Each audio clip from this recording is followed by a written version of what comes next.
हम वैभव, दुर्ग में मौजूदा सांसद को फिर से बीजेपी ने टिकट दिया, लेकिन कांग्रेस यहाँ पर किस तरह से दिखाई दी चुनावी मैदान में, क्योंकि ये पूर्व मुख्यमंत्री भूपेश बघेल का भी गृह क्षेत्र है, तो पूर्व गृह मंत्री ताम्रध्वज साहू का भी आप गृह क्षेत्र कह सकते हैं।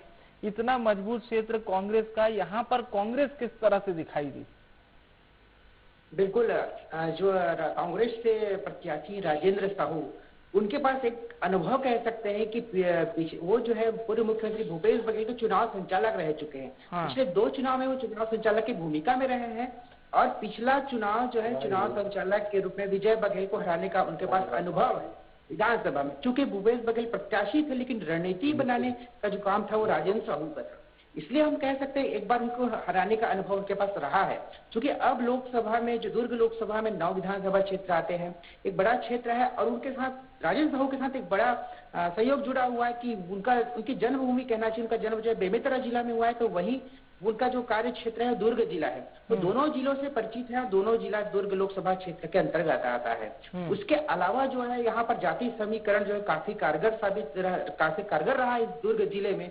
और चूंकि वो राजेंद्र साहू समाज से आते हैं, इसलिए कहीं कहीं साहू समाज का भी लाभ उनको मिल सकता है। इसके अलावा कुछ दिन पूर्व जो है साहू समाज की ओर से एक बयान आया था कि भाजपा ने साहू समाज को जो नजरअंदाज किया है उसका खामियाजा भुगतना पड़ सकता है। तो इसका कहीं कहीं असर हुआ तो निश्चित रूप से इसका फायदा राजेंद्र साहू को मिल सकता है। तो वही विजय बघेल की बात करें तो उन्होंने पिछले बार जो है लोकसभा का चुनाव 4 लाख से अधिक मतों से विजयी हुए थे और इस बार पुनः प्रत्याशी हैं। उनके साथ ही वे छत्तीसगढ़ के जो चुनाव घोषणा समिति के संयोजक थे, उनके संयोजन में छत्तीसगढ़ में भाजपा ने यहाँ सत्ता वापसी की है। तो कहा जाता है उन्हें भी काफी महत्वपूर्ण है राजनीति में उनकी जो छवि है। अब यह जो है मतदाता तय करेंगे अपने मतों से कि वह किसे यहाँ का सांसद चुनते हैं। जी ठीक है।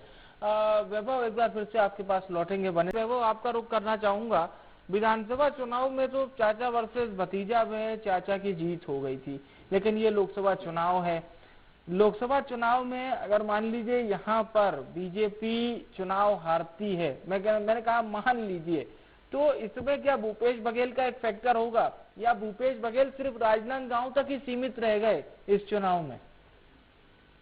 बिल्कुल ऐसा हुआ है, क्योंकि दुर्ग एक ऐसा जिला है जहां के प्रत्याशियों को अन्य लोकसभा क्षेत्रों में प्रत्याशी बनाया गया। चाहे कांग्रेस की बात करें तो ताम्रध्वज साहू को महासमुंद से बना दिया गया, देवेंद्र यादव को बिलासपुर भेज दिया गया और उसके अलावा भाजपा की बात करें तो सुरेश पांडे को कोरबा भेज दिया गया। यहाँ के प्रत्याशियों को बाहर भेजा गया। उसका निश्चित असर, क्योंकि दुर्ग जिले में जो है दुर्ग लोकसभा में कहना चाहिए केवल 2 विधानसभा जो है कांग्रेस के पास और दोनों प्रत्याशियों को बाहर लोकसभा प्रत्याशी बना दिया गया। तो निश्चित रूप से उनके कार्यकर्ता भी उन लोकसभाओं में काम करने के लिए चला गए। हालांकि वहां पर दूसरे चरण मतदान हो चुका है, वो आ चुके हैं, लेकिन कहीं कहीं वो भी सक्रिय नहीं दिख रहे हैं और इसका कहीं कहीं असर कांग्रेस प्रत्याशी पर पड़ सकता है। वही भाजपा काफी कॉन्फिडेंस में है, उसके कार्यकर्ता काफी निश्चिंत हैं और वो इसका एक विषय देख सकते हैं कि यहाँ पर बड़े नेताओं का बेमेतरा जिला में केवल अमित शाह का सभा का आयोजन हुआ, उसके अलावा भाजपा और कांग्रेस का दुर्ग जिले में कोई आयोजन बड़े नेता यहाँ स्टार प्रचारक नहीं आए हैं। तो इसे समझ सकते हैं कि दोनों के प्रत्याशी निश्चिंत है शायद उनके अपने प्रत्याशी की जीत को लेके। जी, तो मतलब किसी तरह से क्या कांग्रेस फाइट देती हुई दिखाई नहीं दी यहाँ पर? बिल्कुल इस बार है, दोनों में समीकरण, जातिगत समीकरण की वजह से दोनों में निश्चित ही लड़ाई काफी महत्वपूर्ण है। और अभी भी नहीं कहा जा सकता कौन किस पर भारी पड़ेगा, यह तो मतदाता तय करेंगे जब जो है मतदान 7 मई को किया जाएगा। हाँ, चलिए ये बात तो अहम है कि सब कुछ मतदाता ही करेंगे। लेकिन कई बार क्या होता है वैभव की जो चुनावी मुद्दे होते हैं, जैसे राष्ट्रीय मुद्दे, बीजेपी की इस चुनाव में सबसे बड़ी कोशिश यही है कि ये पूरा चुनाव राष्ट्रीय मुद्दों पर ही खेला जाए और बीजेपी इसी ओर अग्रसर है। लेकिन दूसरी ओर कांग्रेस जो लोकल मुद्दों को बहुत प्राथमिकता दे रही है। तो दुर्ग में किस तरह के मुद्दे दोनों पार्टी खेली, बीजेपी और कांग्रेस? बिल्कुल, हमने जब लोगों से बात की तो यहाँ पर भी राष्ट्रीय मुद्दे ही हावी है लोगों के ऊपर, चाहे वो किसी वर्ग किसी उम्र के लोग हों, सब जो है राष्ट्रीय मुद्दे को ही देख रहे हैं और उसको प्राथमिकता देते हुए अधिकतर लोगों की पसंद बीजेपी आ रही है। बीजेपी भी नहीं, मोदी जी पहली पसंद है। वहीं कांग्रेस की बात करें तो सबके मन में छवि जो है प्रधानमंत्री के लिए राहुल गांधी की बनती है और उसमें कहीं न कहीं कांग्रेस को नुकसान होता दिख रहा है। जी, चलिए एक बार फिर से हम